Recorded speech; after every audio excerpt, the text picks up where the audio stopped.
Man, what's it going to sort of take to get this offense, click, you feel like, especially early on in the game? Yeah, I think we obviously need to start stronger. Too many 3 and outs, too many 4 and outs, 5 and outs kind of drives. Just get a little more momentum earlier. Make the plays when they come to us, and kind of getting games lately. It's felt like we're down, turnovers, put the defense in a bad spot, and you look up and you're down 2 scores. So that's a tough situation to be in. We know that, and I think we've been able to identify why we've been in those situations. So just making sure that we're doing the little things, the details right. I think those will kind of take care of themselves. How do you get momentum earlier?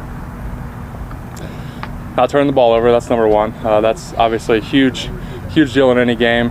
You lose the turnover battle, you're going to find yourself on the wrong end of a lot of those. So know how to protect the ball through their protection, fumbles, all those ways that you can lose it, and just work on those. Just understanding reads, understanding pass protection, understanding how defenses are trying to turn the ball over, and making sure that we're aware of those.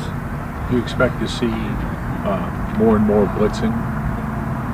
I don't think necessarily. I think we've gotten a little here, a little there, a few different things from week to week. I think that there's probably some adjustments that we can make, that we can communicate better when we go out on the field. First drive to second drive to third drive, have a better awareness of, okay, here's how they're attacking us. Here are the things that we need to be aware to pick up on, to understand that this is part of their scheme, and here's how we attack that better. With this little continuities you guys have had on the offensive line this year, what's kind of been the biggest challenge with that? Yeah, I think you said it, just a little continuity. We've got a great group of guys, though. Everyone's trying to get better. So in the meeting rooms, it's about communicating, watching film together, understanding schemes, understanding how we're going to attack the defense, how certain combination blocks are going to come off, how pass protection calls are going to get communicated. So it's a big deal. You got to over-communicate. You got to over-communicate in practice in the meeting rooms, and just making sure that when you go out there on Sunday, it's kind of second nature. It's not as forced. It's not as kind of an out-of-body experience. It's just like, okay, I know he's going to be here, I'm going to be here, and trust the guy next to you to do their job. Is the bad luck shocking at all, just how many injuries you guys have? No, it's tough. Obviously injuries happen. It's a lot of them, but kind of said it before, it's just like move on. What can we do now to control any of that? And the answer is nothing. So just moving on, understanding who's in, understanding if a guy next to you might be a different player, and understanding strengths and weaknesses and communicating them, kind of getting them up to speed, and making sure that they know how to make an impact. We've asked you this about it before, obviously, because you've done it a lot. When you're going from right tackle, left tackle, right guard, left guard, whatever it is, it's kind of the biggest challenge with switching from side to side, position to position? I think kind of your footwork and your body control. You switch, you're on the left side, you have a certain stagger in your stance. You move to the right side, you've got a different stagger in your stance. So it's different muscle groups activating in different ways. So it's taking those reps, getting comfortable, feeling comfortable, straining, run blocking, pass blocking, and just in all those positions, you have to kind of get your body used to it. Say, okay, this is what it feels like, or I don't feel as strong here. Why is that? And understanding how to train those so that come Sunday, you feel comfortable and natural. When you go through a stretch like this, a losing streak, and you're also dealing with injuries, is it kind of wear on a team? Losing wears on a team. Losing is tough. No one likes losing. I think it's easy to make excuses, but the type of guys that we have in the locker room aren't looking to find those excuses. I think that people kind of bring them to us. Well, this guy's out. Well, I don't think anyone's kind of finding any comfort in, oh, well, if we had A, B, or C, it might be different. I think everyone's just looking at their job and trying to understand, okay, what can I do better? What can we do better as a unit? Offensive line, running backs, quarterbacks. What can we do to make the team better? And I think everyone's really accountable for that, and that's all you can really ask for. So it's exciting to get in the film room and watch the film, kind of digest what happened and understand, okay, this is on us. We can fix these problems. These are things that we can get better at and improve on. Do you still go to your regular coffee shop? Moxie, yeah, real close to the house. So what's that been like lately, and does anybody come up to you and say what's wrong with the Saints, and if they do, how do you answer that? It's not as much. They're great guys in there. I wouldn't say as much, what's wrong with the Saints, as much as just like, tough game or a great game, kind of stuff like that, just small talk. But they're supportive, the neighbors, everyone's supportive. Everyone just wants the Saints to win, as do we, obviously. So we're all on the same team. That's a great feeling, just knowing that, hey, we've been on a little bad streak here lately, but you've got people behind you that are pulling for you. How tough is it to get your body right in 96 hours? It's a huge challenge for sure. Thursday night games, it happens so fast.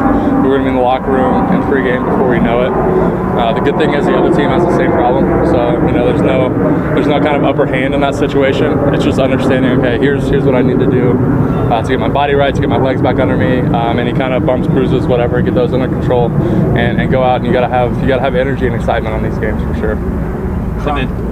And then you guys are out there. I mean, you're doing like a walkthrough practice today. Yeah. And then, how different is the just regular practice routine? Yeah. The preparation is totally different.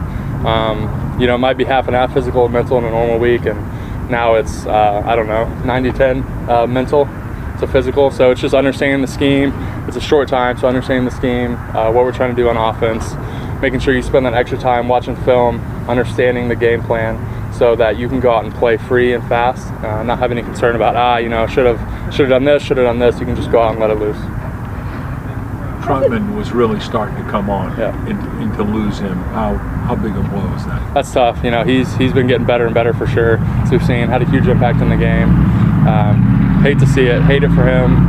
Hate it for our team. You know, he's a great young player. So we know he's going to be working his tail off to get back as soon as he can. But again, injuries. Hate to have him for sure. But he was really becoming a very good player quickly. Yeah, and I think that happened very quickly in that game. You saw the impact that he was making, and it's tough to see a guy go out for sure. So we'll miss him. What's it been like playing with Teron the past 2 years or so? Yeah, a lot of fun. He's a lot of fun on the field. You know, he wants to go out and dominate. His mindset is he wants to be the best guy out there, and that's kind of contagious. That's fun to be around. That's something that you can kind of build upon and use as, you know, just something to get you going, give you a little extra energy. So he's obviously a great player, and he makes our team a lot better when he's out there. I was wondering that because when he had his event last week, a ton of teammates showed up, and that feels like your only day off of the week. So it has to speak to something as to how he's viewed in the locker room. Yeah, it definitely is, and you know, that has something to do with how he is on the field, the type of player he is, but also how he's in the locker room. Everyone loves him. He's a leader. He's vocal. You know, he's always holding people accountable, which is a tough thing to do at times, but he's really good at it. And we respect him. We respect who he is as a player and as a person. I think, you know, the team really looks at him. What do you mean by he's good at it? Just like saying it in a way that people like understand? Yeah, there's a certain way that holding people accountable, you know, you can do that incorrectly and it can backfire for sure. And I think it's having understanding of one, who you're talking to. You know, each person's different. Each person receives criticism in a different way. But he's very good at, you know, one, having relationships with everyone on the team and understanding what kind of person and player they are, so that he can, you know, say what he needs to say to them in a respectful way that they're going to take and say, okay, you know, that's great. Let's go. Let's do this. You know, it's one thing to not make excuses, but it's like another, I think, if you agree, for a team to not allow maybe discouragement or doubt or some reduction in trust to seep in. Mm-hmm. Are there any conversations about reaffirming the direction, potential of the team that are going on in a situation like this, you know, when you're trying to break out of a slump? Yeah, there definitely are. And I think, you know, a ton of teams, particularly maybe this year more so than the other, but across the league, there's so many teams that are, you know, 6-5, 6-4, 5-5, you know, kind of right around 500. So I think a lot of teams are having these conversations. I kind of mentioned it earlier, but I think it's going in the film room and diagnosing, okay, this is what we've done. This is why we lost the game. How do we correct those mistakes? And a lot of those mistakes we're making are self-inflicted. And so I think to see that, that's a very positive thing, because you know that, hey, I can do this better. I know I can do this better. I've seen myself do this better or differently. And you know that, you know, we can fix these mistakes. We can win games because of those things. Thank you. Great. Yep. Thank you. Thanks, guys.